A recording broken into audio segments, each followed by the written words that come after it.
ప్రసాద్ గారు, ఇప్పుడు first of all ఇలాంటి వ్యక్తులు పోటీ చేయడమే ఒక పెద్ద ఆశ్చర్యము. పోటీ చేసిన తర్వాత ఇంత భారీ మెజారిటీతో గెలుపొందడం అనేది మరొక బాధాకరమైనటువంటి విషయము. కాకపోతే మన సిస్టంలో ఉండేటువంటి లూప్ హోల్స్ అనాలా, ఏమనాలా, లొసుగులు అనాలా, లేకపోతే వెసులుబాటు అనాలా, ఏదైనా కానివ్వండి, మొత్తానికి ఆ సిస్టంలో ఉన్నటువంటి ఆ వెసులుబాటుని ఆధారంగా చేసుకొని వాళ్ళు గెలిచారు. ఇప్పుడు ఇందాక రాజేష్ గారు చెప్పినట్టుగా దేని మీద ప్రమాణం చేస్తారు? రాజ్యాంగం మీద ప్రమాణం చేయాలి. రాజ్యాంగం మీద నమ్మకమే లేనటువంటి వ్యక్తులకి, అసలు ఈ దేశం ఒకటిగా కలిసి ఉండడమే ఇష్టం లేనటువంటి వ్యక్తులకి, పరస్పర విరుద్ధమైనటువంటి భావజాలం కలిగినటువంటి వ్యక్తులు అసలు పార్లమెంట్లో అడుగు పెట్టడము, ప్రమాణం చేయడం, సరే ప్రమాణ స్వీకారం వరకు అనుమతి ఇచ్చారు. మరి సభలో జరిగినప్పుడు వాటి పరిస్థితి అప్పుడు కూడా మళ్ళీ అనుమతిస్తుందా కోర్టు?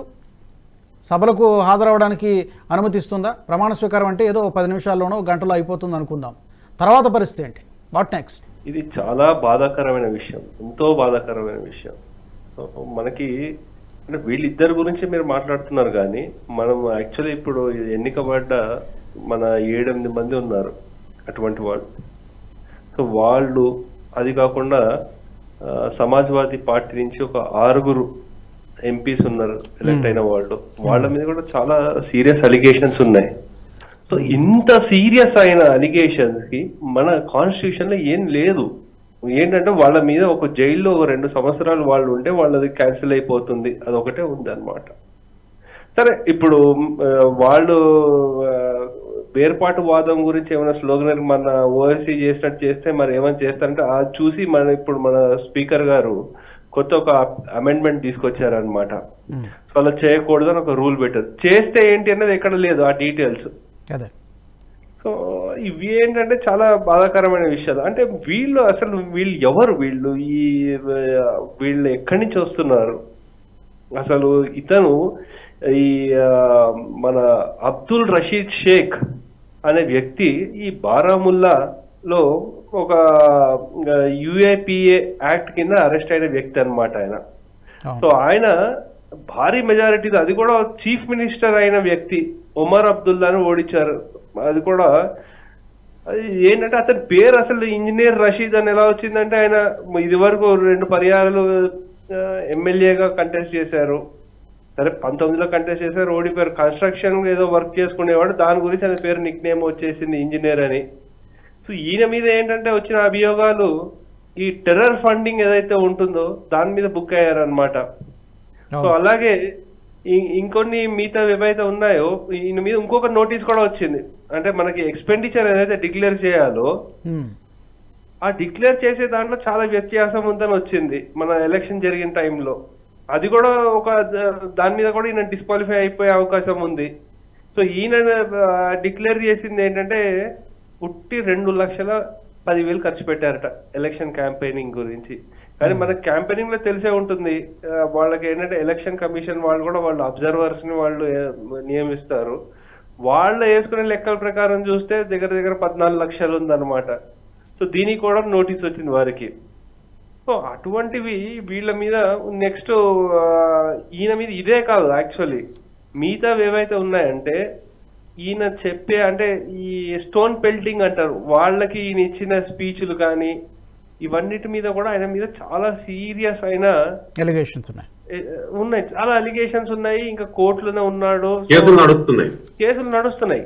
ఈయన ఏంటంటే ఒక యాక్చువల్లీ ఈయనని అసెంబ్లీలో కూడా కొట్టారు, బీజేపీ ఎమ్మెల్యే, ఆయన పేరు రణ్వీర్ సింగ్ అనో ఏదో ఉంది ఆయన పేరు. అంటే ఈయన ఏం చేశాడంటే వీళ్ళు రెచ్చగొట్టడానికి కోసము బీఫ్ పార్టీ అని ఒకటి అరేంజ్ చేశాడు అనమాట. ఆయన ఏంటంటే ఒక బీఫ్ అంటే గవర్నమెంట్ వాళ్ళ దాంట్లో ఒక బీఫ్ పార్టీ అరేంజ్ చేశాడు అనమాట. ఇక్కడ మన తెలంగాణలో కూడా జరిగినట్టుందిగా అలాంటిది, ఏదో అలాంటి కార్యక్రమం జరిగింది. అలా కూడా అటువంటి ఎమ్మెల్యేలు ఎవరైనా చేస్తే తిరగబడతారు ఇక్కడ కూడా, ఇది చెప్పలేదు. కానీ ఈయనకైతే అది కూడా అయింది. సో అంటే ఈయన ఏంటంటే చాలా రెచ్చగొట్టే వ్యాఖ్యలు చేయడం, చాలా ఇది అంటే టెర్రర్ ఫండింగ్ చేయడము.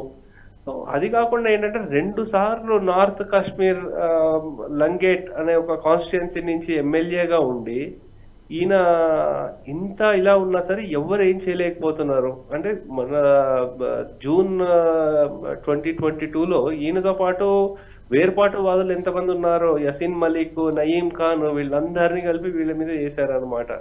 కానీ ఇటువంటి సిమిలర్ కేసే ఒకటి ఇంకో అయింది ఉంది. యాక్చువల్లీ మనకి కాశ్మీర్ లో చూసుకుంటే వాళ్ళకి ఏంటంటే డిస్ట్రిక్ట్ డెవలప్మెంట్ కౌన్సిల్ ఎలక్షన్స్ జరిగాయి అనమాట.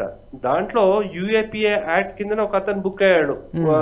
ఈ పీడిపి యూత్ లీడర్ ఒక అతను వహీదుర్ రెహమాన్ అని, రెహమాన్ పర్రా అని ఒక ఆయన. సో ఆయనకు అసలు ఓత్ తీసుకోవడానికే ఇవ్వలేదు. మన వాళ్ళు కూడా ఈ న్యాయం నిపుణులు మరి ఎలా తిప్పుతున్నారో ఏమో తెలియదు. అతనికి అయితే ఇప్పటివరకు ఏం ఛాన్స్ ఇవ్వలేదు, మరి ఇతనికైతే ఇచ్చారనమాట.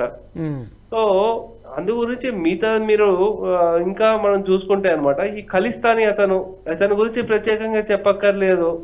ఆ బింద్రే వాళ్ళే దీంట్లో ఎలా అయితే ఉందో అలాగే ఆ గెటప్ అవన్నీ వేసుకుని, కానీ మనం చాలా తీవ్రంగా ఎంతో దుఃఖించాల్సిన విషయం ఏంటంటే జాతి వ్యతిరేక శక్తులు, అది కూడా ఇతనికి ఏంటంటే అమృత్ పాల్ సింగ్ కి ఈ పంజాబ్ లో లోక్సభ ఎలక్షన్స్ జరిగిన దాంట్లో ఎలక్షన్ లో ఈయనకి అత్యంత ఎక్కువ మెజారిటీ వచ్చింది అనమాట ఈయనకి. సో ఈయన ఒక ఇండిపెండెంట్ గా చేశాడు. ఈయన కాకుండా ఈయన ప్రస్తుతం ఇక్కడ మనకి అస్సాం జైల్లో ఉన్నట్టున్నారు. సో ఇంకొక వ్యక్తి మనం చూసుకుంటే యాక్చువల్లీ మన ఇందిరాగాంధీ గారిని ఇంకో అతను సరబ్జీత్ సింగ్ ఖాల్సా అని ఉన్నారు.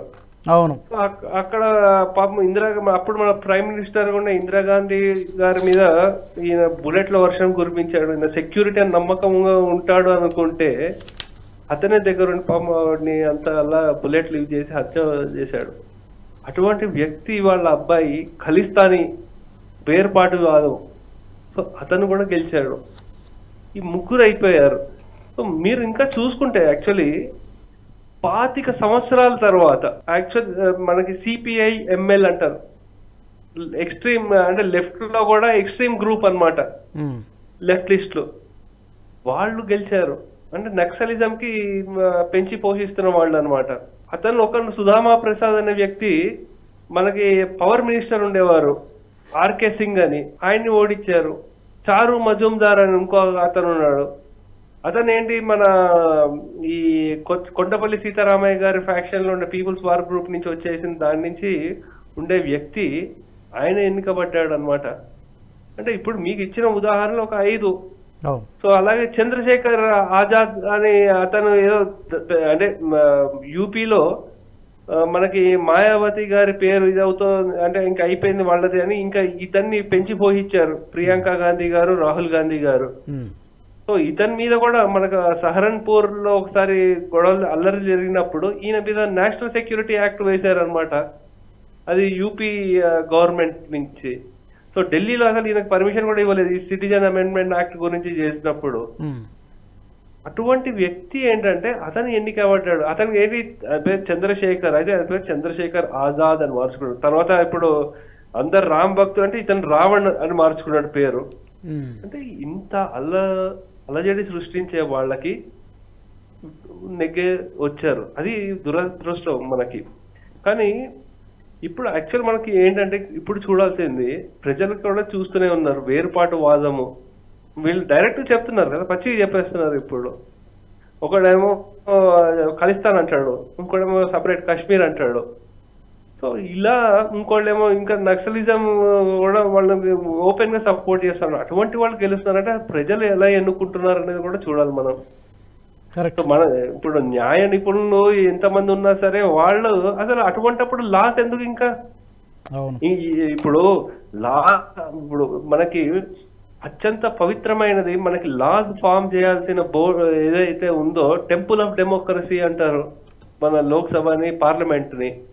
దాంట్లోనే న్యాయాన్ని నమ్మనాడు వచ్చి నేను లాస్ రాస్తాను అంటే ఇప్పుడు ఏదైనా డెసిషన్ తీసుకుంటే అంటే ఏమైనా అర్థం ఉందో ఇప్పుడు? అదే చాలా హాస్యాస్పదంగా కనిపిస్తోంది. నాకు తెలుసండి, మీరు అడిగిన ప్రశ్నకి వీళ్ళు వచ్చినా సరే ఓత్ తీసుకుంటారు, కానీ ఏమని తీసుకుంటారు ఓత్? సార్ ఇంత కరెక్ట్ చెప్పారు, అంటే కాన్స్టిట్యూషన్ నమ్ముతున్నామని తీసుకోవాలి కదా ఫస్ట్. సరే వాళ్ళు ఎక్కడ టెలికాస్ట్ చేయలేదు, ఎక్కడ సీక్రెట్ గా అయిపోయింది, వాళ్ళు చేసేసుకున్నారు, వెళ్ళిపోయారు అనుకోండి.